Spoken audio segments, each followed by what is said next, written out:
It was January 14th, 1923, in northern Montana. The air itself was a weapon, at 35 degrees below zero. A relentless wind drove the chill to a point where unprotected skin would freeze in under a minute. Down in the valley, shadowed by the Whitefish Range, smoke billowed desperately from the chimneys of 17 homesteads. Inside these cabins, families huddled close to their fireplaces, still wearing their heavy wool coats as they watched a film of ice form on their water buckets, even as the fire roared just feet away. They were waging a futile war against the laws of thermodynamics, burning through stacks of hard-earned timber just to maintain a survivable temperature. Yet, 4 miles up the ridge, something was different. A particular structure showed no smoke rising from a chimney. The frantic sound of an axe splitting wood was absent. Inside, there was no ice creeping across the water's surface. The air within this dwelling was a constant and tranquil 55 degrees Fahrenheit. The quiet was profound. For the local residents who had seen it, the most unsettling detail was the lack of any active fire in the hearth. The man inside, Silas Vance, felt no chill.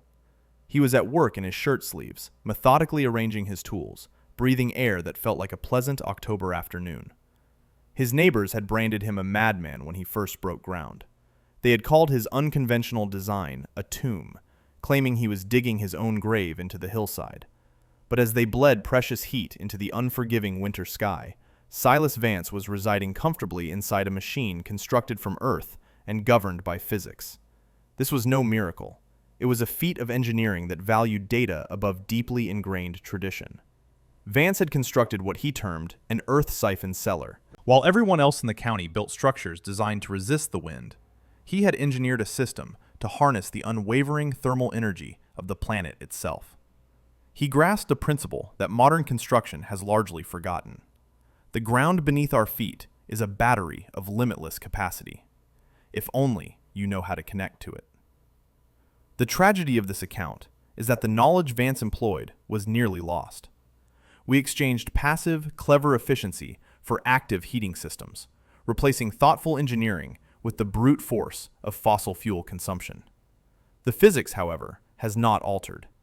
The wisdom remains the same. Today, we will break down the precise specifications of the 1922 Earth-Siphon design. We will examine the fluid dynamics of his ventilation, the thermal mass calculations of his walls, and the geothermal connection that let him sustain a 90-degree temperature difference without lighting a single piece of wood. The lesson here is not merely about survival. It's about the distinction between battling nature and engineering a partnership with it. Before we get to the exact method, be sure to hit the like button and subscribe, because the information that follows is a blueprint for energy independence that needs no electricity, no solar panels, and no fuel. To grasp why the Earth-Siphon was so revolutionary, one must first appreciate the catastrophic shortcomings of a typical 1920s log cabin. We have a tendency to romanticize these structures, viewing them as the ultimate symbol of rugged independence. We imagine the cozy glow of a fireplace and the solid timber walls. From a thermodynamic standpoint, however, a traditional log cabin is a complete failure. It is, in effect, a thermal sieve engineered to maximize heat loss. Jacob Reinhardt was the master builder in the valley during that era, and his cabins were held as the pinnacle of quality. They featured single-wall construction, with notched and stacked logs. The appearance was charming, but the engineering was deadly.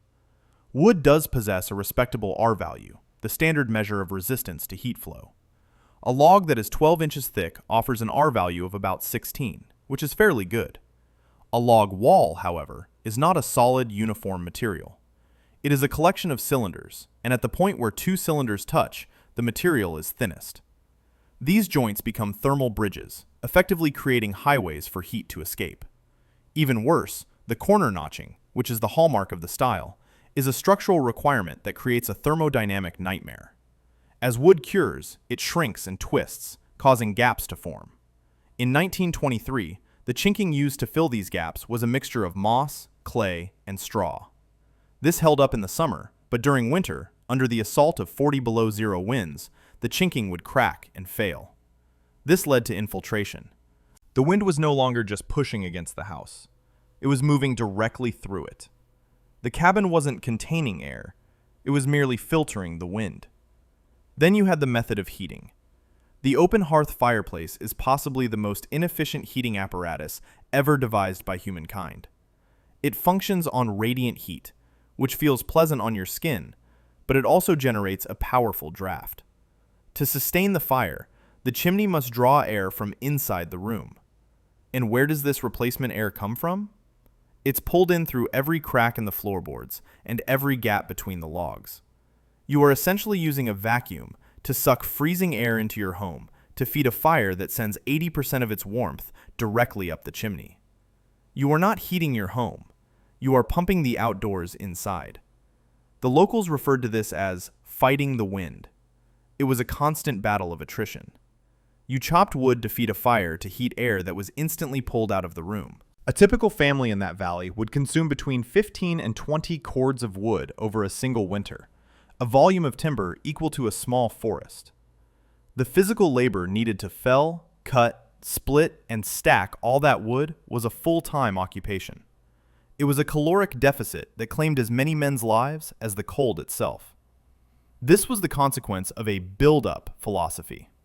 The prevailing assumption was that shelter required walls, a roof, and a floor elevated off the damp earth. A fear of bad air and moisture compelled people to raise their structures, which exposed the underside of the floor to the freezing gales. They constructed wooden boxes and then surrounded them with air that was 30 degrees below zero. They were wrapping themselves in the very element they were trying to escape. The physics of a raised floor in Montana are straightforward. You are residing on a bridge. The cold attacks from 6 directions: the 4 walls, the roof, and the floor below. You are entirely disconnected from the thermal stability of the earth, existing as an island in an ocean of frigid air. The cost in resources was immense. The sheer quantity of biomass needed to keep a survivable temperature inside a leaky box is an equation that simply does not add up. You are exchanging human life energy, the calories burned while chopping wood, for thermal energy that vanishes in a matter of minutes. It is a level of inefficiency that civilized society had accepted because it was tradition. It was what their fathers had done, and it was what their neighbors were doing. But Silas Vance observed this system and saw it as madness. He saw a community of people working themselves to death just to warm the sky. He came to realize that the issue wasn't a shortage of fuel, the issue was the container. He chose to stop fighting the wind. He chose to look down. While his neighbors were busy building sieves, he began to design a vessel. And his first action was to reject the entire premise of the log cabin. Silas Vance was not a homesteader by profession. The county records are thin, but the precise geometry of his intake systems points to a background in the copper mines of Butte, or possibly in industrial ventilation for the smelting plants of that time. He didn't survey the landscape and see timber to be harvested. He looked at the topography and saw fluid dynamics. He understood the movement of air in confined spaces, and more importantly, he understood the thermal characteristics of rock and soil. Upon arriving in the valley, he did not begin by felling trees. He began by surveying the slope of the hill. The community's reaction was swift and strong. In 1922, building underground was linked with poverty, desperation, or death. The soddy, or sod house of the prairies, was a symbol of the subsistence farmer who could not afford lumber. But Vance was not constructing a sod house. He was digging deep, far below the root layer, into the dense, hard-pan clay. To the locals, watching a man voluntarily excavate a hole 6 feet deep and 20 feet wide seemed like an act of insanity. They called it the tomb. They called it Vance's coffin. The ridicule was not just cruel, it was born from a genuine fear of the subterranean world. At that time, the dominant medical and architectural wisdom was fixated on elevation. A persistent cultural memory of miasma theory remained, the notion that bad air, heavy with disease and dampness, collected in low-lying areas. It was believed that to be healthy, one had to be dry, and to be dry, one had to be off the ground. A cellar was a place for storing potatoes, not for people. To sleep underground was to invite consumption or tuberculosis. The neighbors were convinced that without the scouring wind to purify the air, Vance would either suffocate on his own stale breath or rot from the damp. Vance paid no mind to the superstition and concentrated on the thermodynamics. He opted to build down because he wanted to connect his structure to a constant variable. He knew that the Earth possesses a tremendous thermal inertia. Once you dig past the frost line, which in that part of Montana is at about 48 inches, the soil temperature stabilizes. It is indifferent to a blizzard raging on the surface. It doesn't matter if it is July or January. At a depth of 6 to 8 feet, the Earth holds a steady temperature of approximately 50 to 55 degrees Fahrenheit. This was the specific engineering wager Silas Vance was making. He was betting his life on the difference between fighting the air and coupling with the Earth. Think about the mathematics of survival. If you are in a log cabin when the outside air is 35 below zero, and you desire an indoor temperature of 65 degrees, you must overcome a 100-degree temperature difference. You have to generate sufficient energy to raise the temperature by 100 degrees, and you must do so continuously, because that heat is constantly escaping through the walls. Vance altered the baseline. By burying his structure, his starting point was not 35 below zero, it was 55 degrees above. The Earth was providing the first 90 degrees of heat for free. He didn't need to heat his home from sub-zero temperatures. He only needed to raise the temperature by 10 or 15 degrees to be comfortable. While his neighbors were attempting to boil water in a blizzard, Vance was, in essence, trying to warm a cup of tea in a mild room. The energy demand was not just lower, it was on a completely different scale. The town's skepticism was founded on the visual evidence of the surface. They saw snow and ice. Vance saw the thermal battery that lay beneath it. He understood that the cold was only skin deep. The planet itself was warm, provided one had the courage to enter it. But to make that 55-degree baseline livable, he had to solve the very problem that terrified his neighbors. He had to breathe. He needed a method to bring fresh air into the tomb without freezing to death. And that meant breaking ground on a ventilation system that no one in the valley had ever conceived. The excavation started in late August, a calculated decision that allowed the soil to be worked before the first freeze, but also ensured the thermal mass would stabilize before the heart of January. Silas Vance did not simply dig a pit. He performed a surgical strike against the frost line. In this area of northern Montana, the frost line, the depth at which groundwater in the soil will freeze, is at approximately 48 inches. Any structure with a foundation shallower than 4 feet is susceptible to frost heave, the hydraulic force of expanding ice that can crack concrete and twist timber frames like they were matchsticks. Vance went deeper still. He excavated to a depth of 8 feet. This was his first crucial engineering choice. By digging 4 feet beyond the frost line, he was not just aiming for structural stability, he was pursuing a thermal constant. The top 4 feet of soil are thermally unstable. They shift with the seasons, following the air temperature. But below 6 feet, the lag time for heat transfer is so slow that the soil's temperature remains effectively unchanged. At 8 feet down, the Earth is a permanent 55 degrees. Vance was essentially digging into a layer of the planet that was immune to winter. However, digging a hole in northern Montana introduces a secondary, deadly issue: the composition of the soil. The valley floor was composed of heavy, glaciated clay. Clay is structurally superb. It compacts tightly, holds its form, and offers excellent thermal density. But clay is also impermeable. If you dig a rectangular pit in clay without planning for water, you have not built a cellar. You have constructed a swimming pool. When the autumn rains arrived, water would saturate the surrounding ground, hit the clay barrier, and follow the path of least resistance into your living space. This was the origin of the dampness fear that haunted the locals. They had seen root cellars transform into moldy, flooded pits and assumed the damp was an unavoidable fate. Vance approached drainage with the same gravity as the excavation. He did not rely on wishful thinking, he relied on physics. Before any foundation stones were set, he dug a perimeter trench at the base of the excavation, a full 12 inches below the level of the floor. Within this trench, he laid a bed of crushed river rock and a clay tile pipe, the great-grandfather of modern perforated PVC. The true genius, however, was in the daylight drain. Because he was constructing his dwelling on a slope, Vance ran a solid pipe from the base of his foundation, angling it slightly downhill for 50 yards until it emerged from the hillside below the grade of his floor. This design meant that any water collecting against his walls would hit the rock, fall into the pipe, and flow out of the hill powered purely by gravity. There were no sump pumps that could fail during a power outage. There was no electricity to depend on. It was a passive hydraulic system that guaranteed the tomb would stay perfectly dry, even during the spring thaw. With water management solved, the physics of the structure turned to thermal coupling. This was the principle that perplexed the log cabin builders. A log cabin is meant to insulate you from the outside. You erect a wall to separate the inside air from the outside air. Vance's design was fundamentally different. He did not want to separate his structure from the earth. He wanted to couple with it.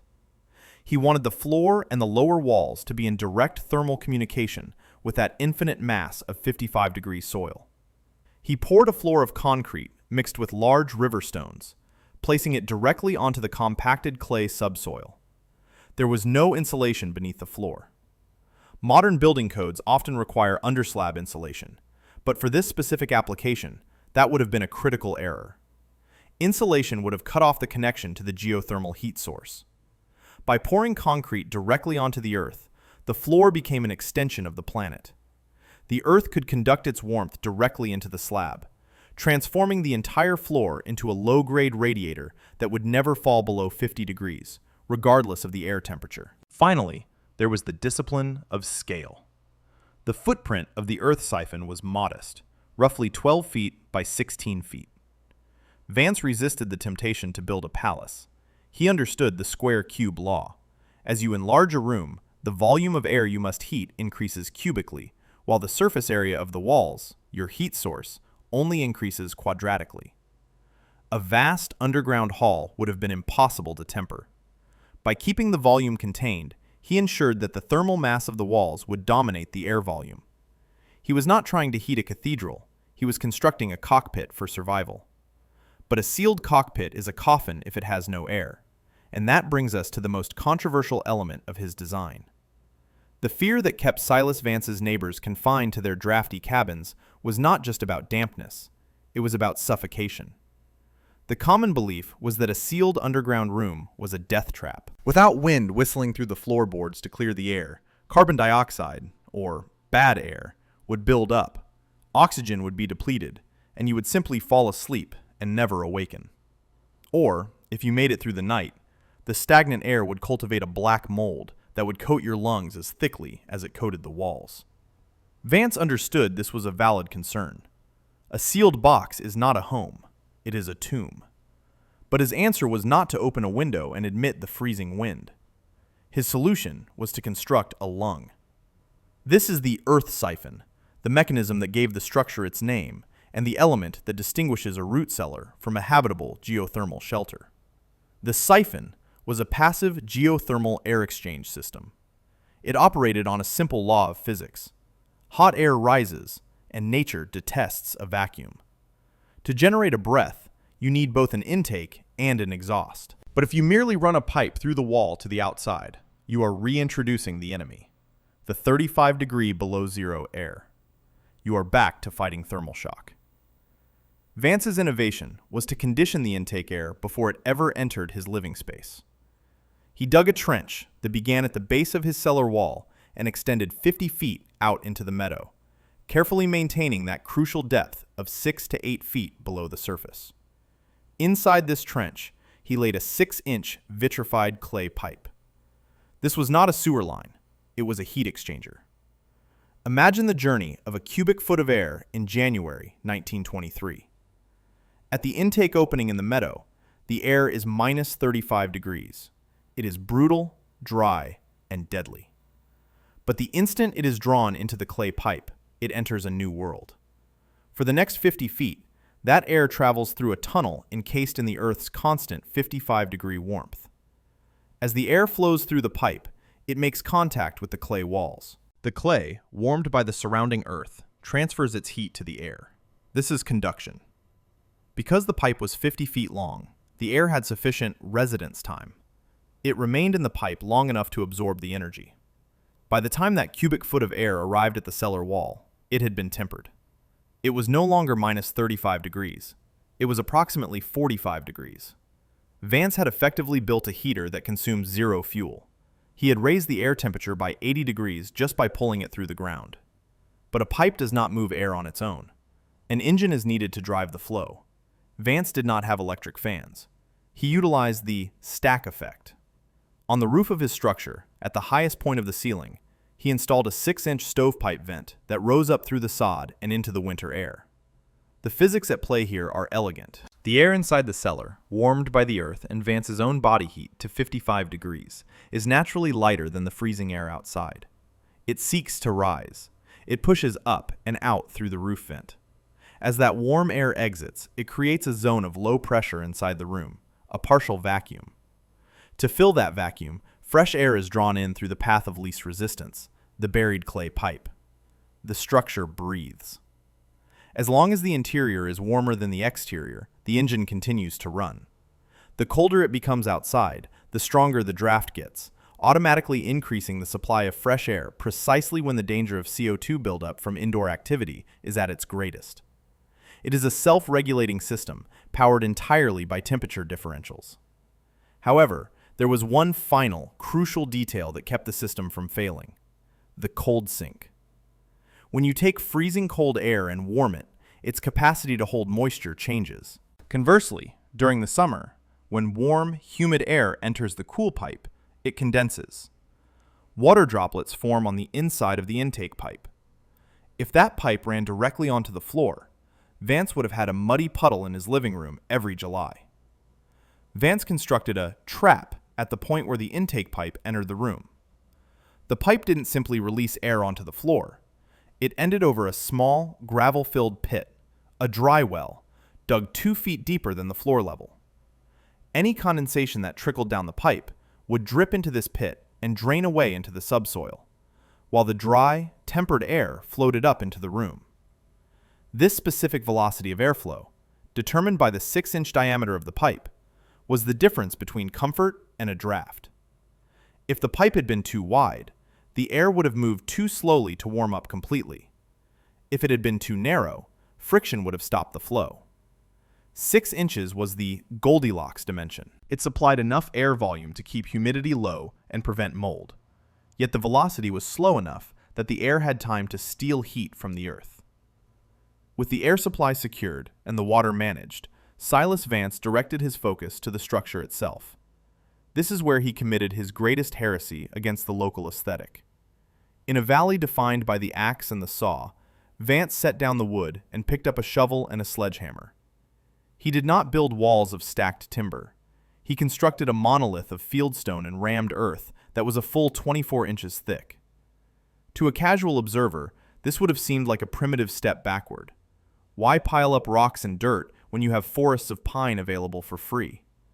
The answer is found in a fundamental misunderstanding of thermodynamics that affects even modern construction: the confusion between insulation and thermal mass.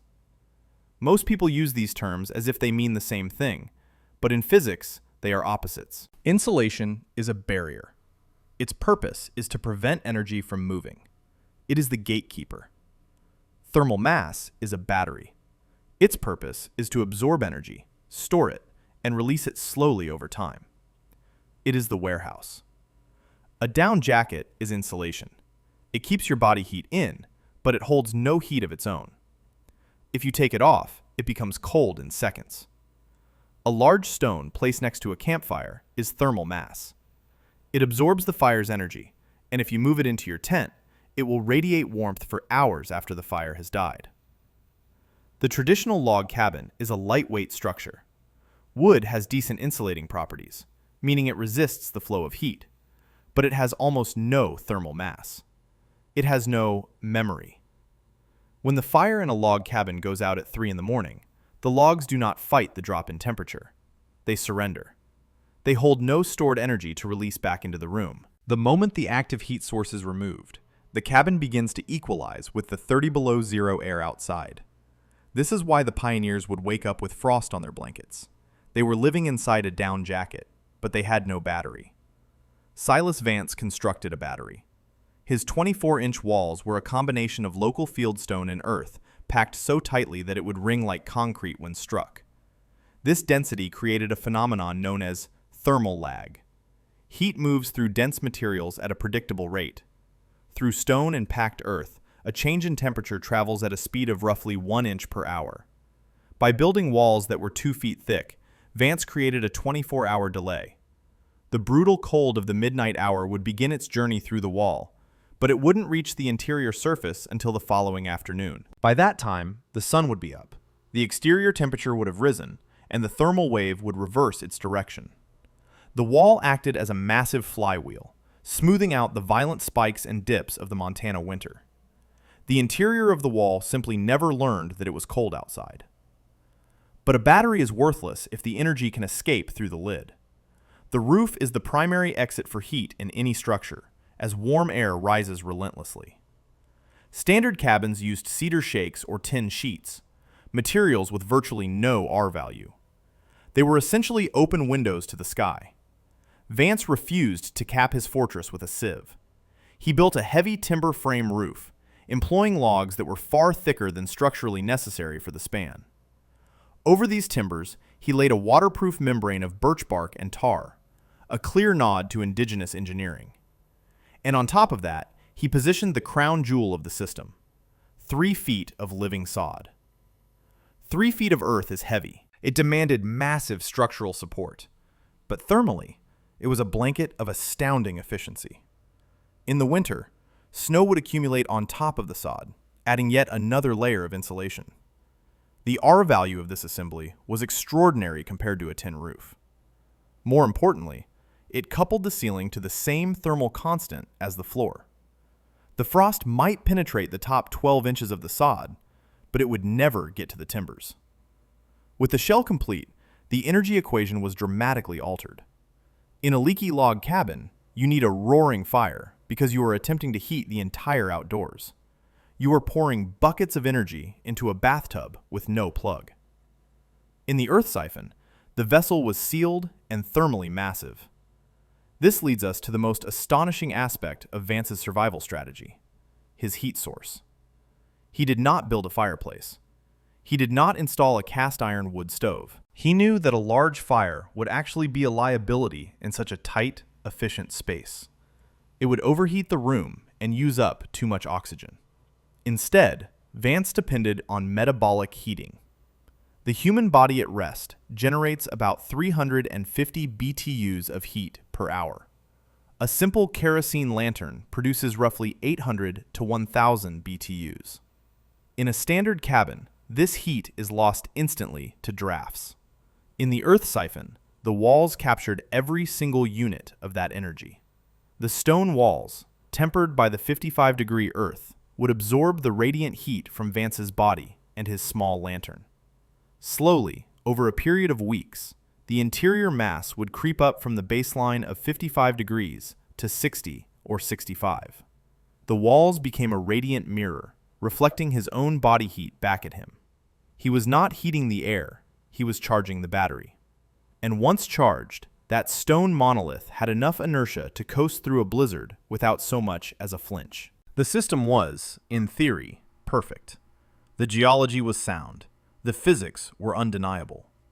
But engineering on paper is not the same as engineering in the field. And in January of 1923, the theory was about to confront a meteorological event that would break records, break spirits, and bury the valley in a silence so profound it was called the White Death. The meteorological event that fell upon the valley on January 21st, 1923, was not a typical winter storm. It was a polar vortex collapse, though they lacked that term for it at the time. The local barometer did not just drop, it hit rock bottom. The sky took on a bruised, sickly shade of gray-green that every veteran of the high country knows as a sign of absolute violence. When the front arrived, the temperature did not glide down, it plummeted. Within 4 hours, the mercury plunged from a manageable 10 degrees below zero to a life-threatening 45 degrees below. And then the wind came. In the standard log cabins scattered across the valley floor, the experience was one of auditory violence. A log cabin is a rigid structure, and when 40-mile-per-hour winds hit flat timber walls, the building groans and shifts. The true horror, however, was the infiltration.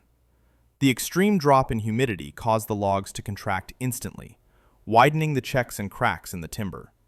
The chinking, frozen brittle, started to fail. The wind was not just battering the outside, it was pressurizing the interior. Families passed that night in a state of frantic, terrified activity. The hearth paradox reached its lethal peak. To fight the -45-degree air, they stoked their fires into roaring infernos. But the laws of physics are unforgiving. The bigger the fire, the more air it requires. The chimneys became jet engines, pulling the room's air volume up the flue at a terrifying rate. This created a massive negative pressure inside the cabins, which drew the freezing wind through the failing walls with even greater force. The water in the wash basins, located only 10 feet from the fireplaces, froze solid. Frost appeared on the inside of door hinges. Children were wrapped in every blanket the family had, huddled in the center of the room, yet they could still see their breath. The fathers were trapped in a caloric death spiral. They had to venture outside every 2 hours to split more wood, because the fire was burning fuel at an industrial pace. They were expending thousands of calories in the lethal cold to chop wood, only to feed a fire that was effectively cooling their homes by creating drafts. It was a thermodynamic siege, and the humans were losing. 4 miles away, buried in the hillside, Silas Vance awoke. He did not wake up because of the cold. He did not wake up because of the howling wind. He woke up because of the silence. One of the most disorienting qualities of living underground is the acoustic decoupling. The Earth is not just a thermal insulator, it is a sound barrier of perfect density. While the storm was ripping shingles from roofs in the valley, Vance could hear the ticking of his pocket watch on the table. The screaming wind, which was stripping heat from every exposed surface in the county, was sliding harmlessly over the sod roof of the Earth-Siphon. The hill's aerodynamics meant there was no flat wall for the wind to strike. The storm simply flowed over him. Vance lit his kerosene lantern. The flame did not flicker. No draft danced across the floor, because the air intake was controlled, tempered, and engineered. He checked the thermometer hanging on the stone wall. It registered 52 degrees Fahrenheit. Outside, just 8 feet above his head, the world was ending. Inside, the temperature had dropped only 3 degrees overnight. The physics of the battery were holding the line. The 24-inch stone walls had stored weeks of low-grade heat, and they were releasing it back into the room with a stubborn, slow inertia. The frost line was attempting to push down through the soil to reach him, but it had to fight its way through 6 feet of earth and 3 feet of sod. It was a race the cold could not win. Vance's routine during the White Death was shockingly ordinary. He did not chop wood. He did not pace the floor. He checked the intake trap for condensation, which was minimal because the incoming air was so dry. He adjusted the damper on his roof vent to slow the airflow slightly, balancing his oxygen needs with heat retention. He brewed coffee on a small alcohol spirit stove.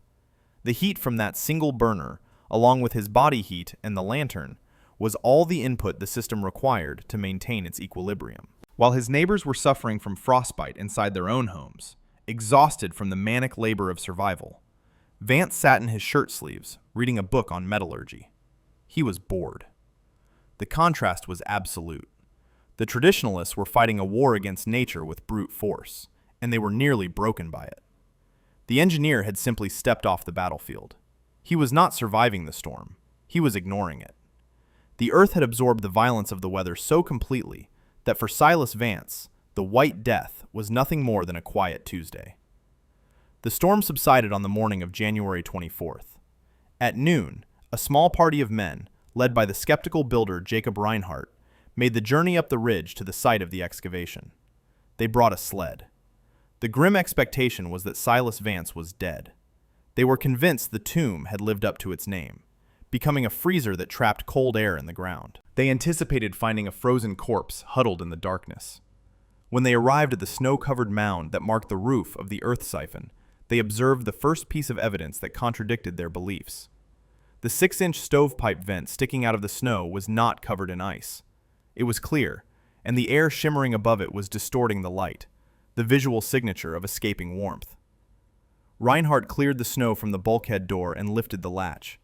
He braced for the heavy, damp resistance of a frozen hinge. Instead, the door swung open effortlessly.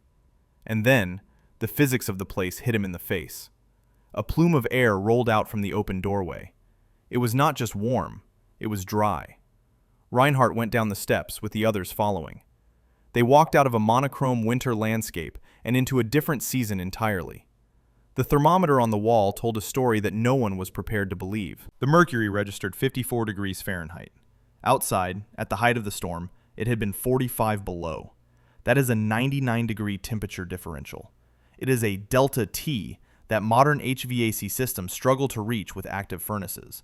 Yet Vance had managed it with dirt, stone, and a kerosene lantern. But the most stunning data point was not the heat. It was the air quality.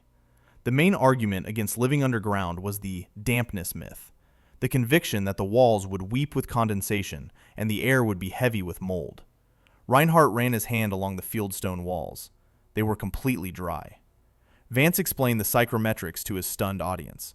The siphon was not just a heater, it was also a dehumidifier. When you take air at minus 30 degrees, it contains almost no moisture. It is absolute desert air. When you pull that air into the earth and warm it to 50 degrees, its relative humidity plummets. It becomes incredibly thirsty air. As it circulated through the room, it drew moisture from the bedding, from the clothes, and even from the walls, before exiting through the roof vent. The physics of the siphon made dampness an impossibility. Then came the economic evidence. Reinhardt looked at the fuel supply. In a corner of the room, Vance had a small stack of split hardwood, perhaps a quarter of a cord. It had not been touched. "How much did you burn?" Reinhardt inquired. "I boiled water for coffee," Vance answered. "Twice a day." The comparison was devastating. In the preceding 72 hours, Reinhardt had burned through nearly a full cord of wood, about 4,000 pounds of timber, and his family had still gotten frostbite inside his cabin. Vance had used less than a pound of fuel, and he had been reading in his shirt sleeves. The difference in performance was not 10% or 20%. It was a categorical distinction. The log cabins were fighting the winter. The Earth-Siphon had simply chosen not to participate in the conflict. The interior of Vance's structure was 45 degrees warmer than the interior of the best-built log cabin in the valley. That number, 45 degrees, became the empirical line dividing habit from engineering. It was the measurable gap between doing things the way they had always been done and doing things the way they actually worked. The mockery ceased instantly. The men did not leave the cellar right away. They remained for an hour, drinking Vance's coffee, soaking in the warmth of the thermal battery. They were no longer critics observing a coffin. They were students in a lecture hall made of stone. The vindication of Silas Vance was not conveyed in words.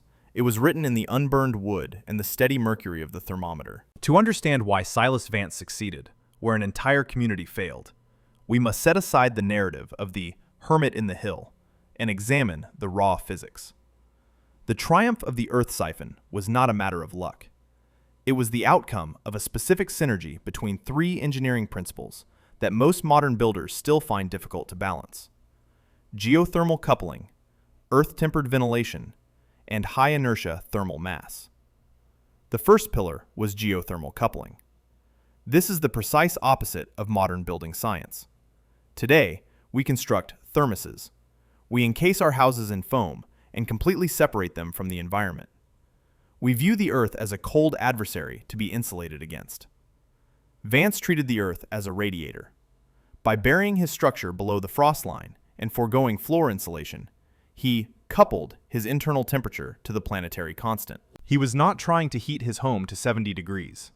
He was letting the planet heat it to 55, and then he only had to bridge the final 10-degree gap. He used the Earth's mass as an infinite heat source that never required refueling. The second pillar was earth-tempered ventilation. This was the element that prevented the tomb effect.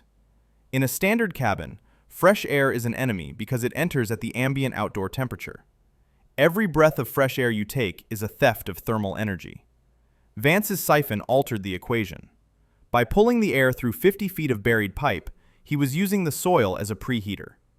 In modern HVAC terminology, this is a primitive earth-air heat exchanger, EAHE. He was harvesting the caloric energy of the soil to strip the violence out of the winter wind before it ever touched his skin. He separated the need for oxygen from the shock of the cold. The third pillar was thermal mass. This is the distinction between insulating and buffering. Insulation, measured in R value, resists the movement of heat. It is static. Thermal mass, measured in heat capacity, stores heat. It is dynamic. A log cabin has reasonable insulation, but zero mass. It cannot store energy. Vance's 24-inch stone walls possessed massive thermal inertia. They acted as a flywheel for heat. When the temperature dropped outside, the walls did not notice. They continued to radiate the energy they had absorbed days or weeks earlier. The structure was not just resisting the cold, it was overwhelming it with stored momentum. However, we must be intellectually honest about the limitations. This system is not a universal solution. It depends on specific geological conditions. If Vance had built this in an area with a high water table, he would have perished. Water conducts heat 25 times faster than air. If your underground walls are wet, you are not coupled to a heat battery. You are coupled to a heat sink that will drain the life from you. This method also fails in permafrost, where the ground is permanently frozen, or in solid bedrock, where excavation is impossible. It requires a specific Goldilocks geology, deep, dry, drainable soil. Furthermore, there is the matter of soil gases. In 1922, they were unaware of radon. Today, we know that pulling air through the earth or living in a sealed underground chamber can expose you to radioactive gas. A modern build would require barriers and testing that Vance overlooked out of ignorance. Yet, despite these caveats, the Earth-Siphon was, in effect, a biological machine. It functioned as a passive heat recovery ventilator, HRV, 70 years before the technology became standard in green building. Vance demonstrated that if you align your architecture with the laws of thermodynamics, rather than fighting them, you can achieve survival efficiencies that seem impossible to the conventional mind. He did not defeat the winter. He simply calculated his way around it. If you wish to replicate Silas Vance's success, do not blindly copy his materials. The physics have not changed, but the chemistry of construction has advanced. We no longer need to depend on heavy, brittle, vitrified clay or labor-intensive rammed earth. We can build the Earth-Siphon today with higher efficiency, tighter seals, and greater longevity, as long as we respect the engineering principles that Vance established. The first upgrade is the intake mechanism. Vance used clay pipe, which is thermally conductive but susceptible to cracking and difficult to seal. Today, the standard for earth tubes, or ground-coupled heat exchangers, is smooth-wall PVC or specialized HDPE. While plastic is less thermally conductive than clay, the wall thickness is insignificant compared to the residence time of the air. The crucial modern adjustment is length. Vance used 50 feet. Modern thermodynamics indicate that to guarantee a complete temperature transfer at higher air velocities, you should aim for 100 feet of buried pipe. This ensures that even if the wind is howling and the draw is fast, the air has ample time to reach equilibrium with the soil before entering your shelter. You must also address the biological hazards that Vance was unaware of. The cold sink or condensation trap is non-negotiable. In a modern build, you must slope the intake pipe away from the house at a pitch of 1/4 inch per foot, leading to a daylight drain or a gravel sump. If you permit water to pool in the ribs of a corrugated pipe, you are constructing a lung infection, not a shelter. Furthermore, you must install pest screens. A 6-inch open pipe is an invitation to rodents. Use stainless steel mesh at the intake, and design the cap to prevent blockage from snow. For the structure itself, we have replaced fieldstone with insulated concrete forms, ICF, or poured concrete. However, be cautious. Standard ICF insulates the concrete from the outside. If you use ICF, you are severing the geothermal coupling. For a true Earth-Siphon, you want the thermal mass, the concrete, in direct contact with the soil, or at least uninsulated on the floor slab. You want the earth to touch the battery. Finally, optimize the exhaust. Vance relied on a simple stovepipe. Today, we can enhance the stack effect by building a solar chimney. By painting the exhaust vent black and encasing it in glass or polycarbonate, you use the sun to superheat the air at the top of the stack. This increases the temperature differential, creating a stronger vacuum that pulls fresh air through the earth tubes, even on calm days. You are effectively adding a turbocharger to the passive engine. The story of the 1922 Earth-Siphon is not just a history lesson. It is a rebuke of our current obsession with technology over physics. We have spent the last century attempting to solve thermal problems with electricity and fossil fuels, forgetting that the most efficient machine is the planet itself. Silas Vance proved that you do not need to fight the winter to survive it. You simply need to understand it. Thermodynamics is indifferent to heritage. It does not care about aesthetics. It cares about data. The log cabins were beautiful, and they were freezing. The earth cellar was a tomb to the eye, but a fortress to the thermometer. Efficiency is the ultimate survival tool. If you found this deep dive valuable, give this video a like and hit that subscribe button. We are digging up the forgotten blueprints that built the world. Until next time, build for the physics, not for the photo.